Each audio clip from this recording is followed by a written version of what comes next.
Hello，大家好，我係 Yuki。今日我哋要傾嘅呢，就係今年到2026年夏季討論度非常之爆炸，幾乎係睇完第一集之後都會令人起雞皮嘅一套日劇，就係直到 T 恤乾了為止，日文名為 T シャツ乾くまで。呢一套劇呢嘅故事起點呢，非常之生活化，甚至有啲平淡嘅。蒼井優就係飾演婚禮雜誌編輯Sakiko，因為屋企洗衣機裏邊嘅烘乾功能壞咗咁咧就去咗呢個自助洗衣店裏邊識咗住喺附近嘅一個男子Itsuki。然而呢份平靜咧好快咧就俾一場突如其來駛往長野縣嘅巴士墜橋事件打破。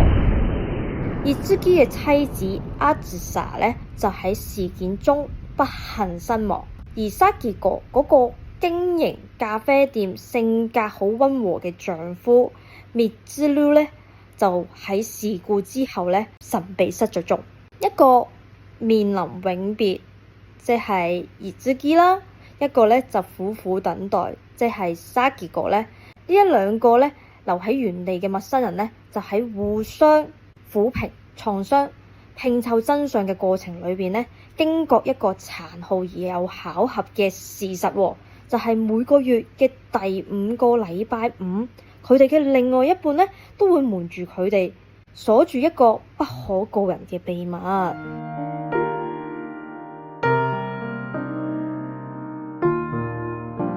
要講到呢套劇真正厲害嘅地方呢，就係佢打造咗一種帶住毒性嘅溫柔質感。編劇呢就係長方美久，佢嘅文字呢向來都係細膩啦、精準、刺痛人心著稱嘅。今次呢，佢將擅長嘅情感拉扯呢就放到呢個懸疑嘅框架裏邊，將平淡嘅日常生活與突如其來嘅一啲非日常嘅危機碰撞咗喺一齊。嗰種表面風平浪靜，暗啞底呢就係暗潮洶湧呢嘅鏡頭語言呢，係令人哋忍唔住睇完一集又一集，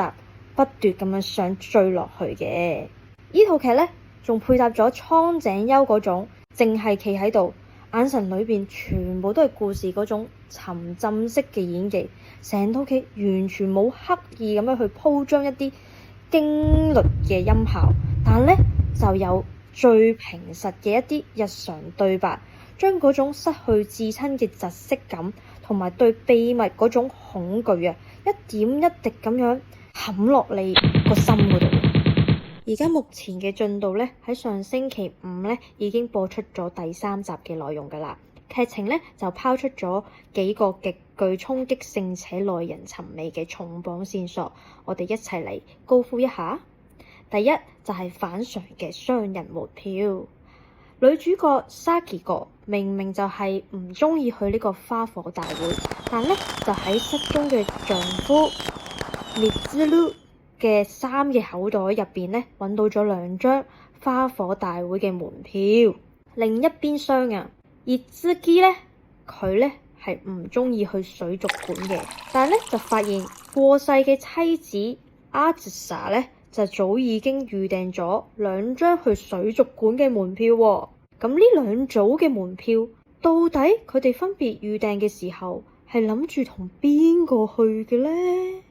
第2點亦都係第3集最震撼嘅突破，就係證實咗失蹤嘅 Mitsuru 其實呢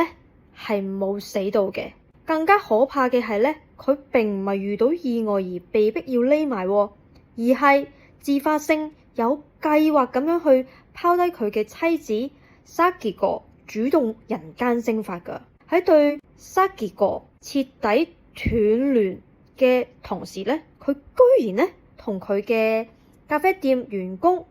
Naoto 保持秘密通訊，而 Naoto 呢亦都成為咗 Mitsuru 同呢一個世界唯一嘅聯繫管道。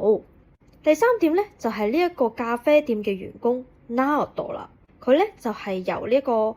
高橋文哉飾演嘅。佢喺劇裏邊嘅表情簡直係令人非常之問號啊！面對住 Sakiko 焦慮咁樣揾人啦。那由度嘅眼神咧係冇一絲嘅慌亂，反而透出咗一種低溫度、極度厭世嘅氣場。佢完全係冇諗住去保護任何人嘅意思，反而咧就好似喺度冷眼旁觀呢一場家庭崩解嘅鬧劇，甚至有啲享受緊自己掌握到一啲真相啦，凌駕於眾人嘅焦慮之上嘅優越感。咁呢3條線索夾埋咗一齊之後咧，就大家可以諗一諗，婚姻裏邊嘅平靜係咪就係一個假象呢？而Mitsuru點解要自發性去匿埋呢？而